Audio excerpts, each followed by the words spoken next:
Did you know that your stomach growling isn't just about being hungry? That rumbly roar has a scientific name, borborygmi.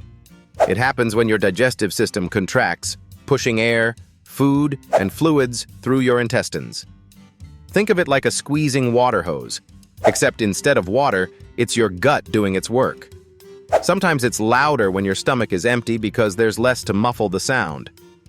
But guess what? Growling isn't just a hungry thing. It can also occur while digesting food after a meal. So the next time your stomach sounds like a thunderstorm during a meeting, blame the wonders of your digestive system.